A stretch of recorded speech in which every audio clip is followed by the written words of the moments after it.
आज व्यासदेव जी रो रहे हैं और नारद जी कहते हैं, हे व्यासदेव, तुम्हें पता है जीवन इतना सरल नहीं जैसे तुम देख रहे हो। जन्म जन्मांतर का पुण्य है, युग युगांतर का पुण्य है, तब ऐसे भाव मिलते हैं, ऐसी बुद्धि मिलती है। तुम कोई छोटे नहीं। मैं अपनी कहानी बताता हूं। मैं पूर्व जन्मों में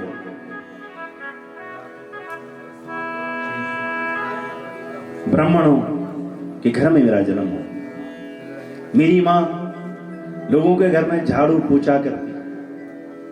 मेरे पिता मुझे बचपन में ही छोड़ करके चले गए। एक बार चतुर्मास में संत आए और सब भजन कीर्तन करते थे। मेरी मां उन संतों की जूठन उठाकर मुझे खिलाती थी, संतों की सेवा करती। एक दिन संतों ने कहा कि अब चतुर्मास पूरा हुआ है, अब हम इस स्थान से हिमालय की ओर जाना चाहते हैं। तो सारे गांव वाले खड़े हुए कि आज तो सब संतों की विदाई करनी है। तो सब लोग लाइन लगा कर आए और सब पुरस्कृत करने लगे, भेंट देने लगे, दान करने लगे साधुओं के पास। हम बहुत गरीब थे, हम उन्हीं की जूठन खा रहे, बस सेवा करी मां। तो हम, मेरी मां ने मुझे पकड़ लिया और सबसे आखिरी में हम लोग खड़े थे लाइन में।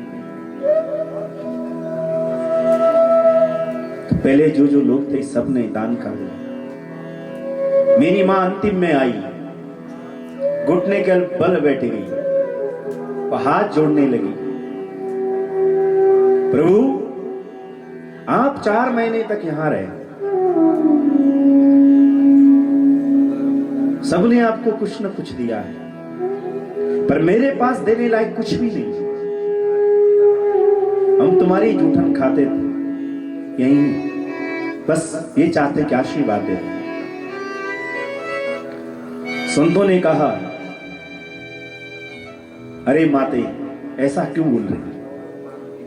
तेरे पास है, बस तू केवल हमें चढ़ा रहे।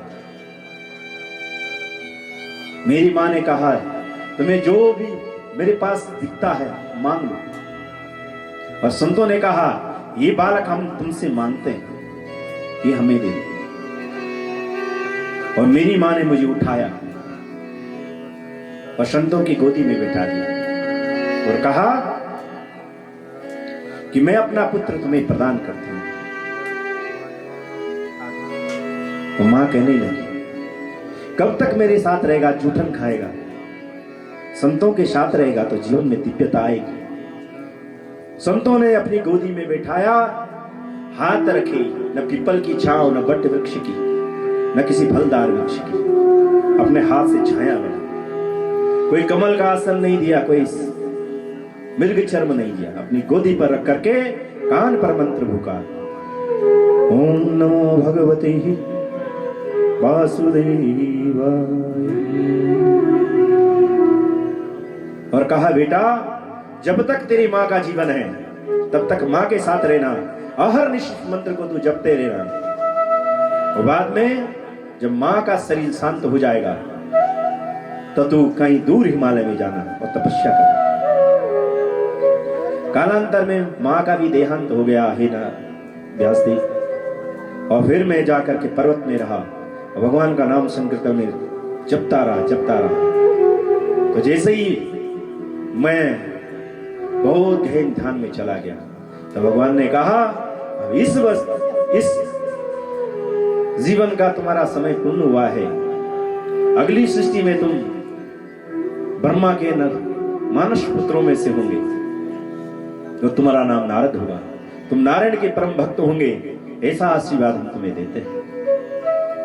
और तब मेरा जो यह जन्म है ये मुझे प्राप्त हो। व्यासदेव जी, मैं भी एक बात बताऊं, आप कहते हो आपने बहुत चीजें लिखी हैं, लेकिन उसमें आपकी बुद्धि झलक रही है, तुम्हारा सामर्थ्य झलक रहा है, लेकिन उसमें कहीं भक्ति नहीं दिखती। कहीं तुम बलि प्रथा लिख रहे हो, कहीं तुम राजसी यज्ञ लिख रहे हो, लेकिन भक्ति यज्ञ कोई दिख नहीं रहा। तुमने 4 पुरुषार्थों के लिए काम किया है, धर्म, अर्थ, काम और मोक्ष, लेकिन पंचम पुरुषार्थ कहां है? जो भक्ति। आप भक्तों की कथा लिखो। मैं तुम्हें 4 श्लोक प्रदान करता हूं जो मुझे ब्रह्मदेव ने दिए, और भागवत के जो मूल भागवत के 4 श्लोक हैं वो प्रदान कर।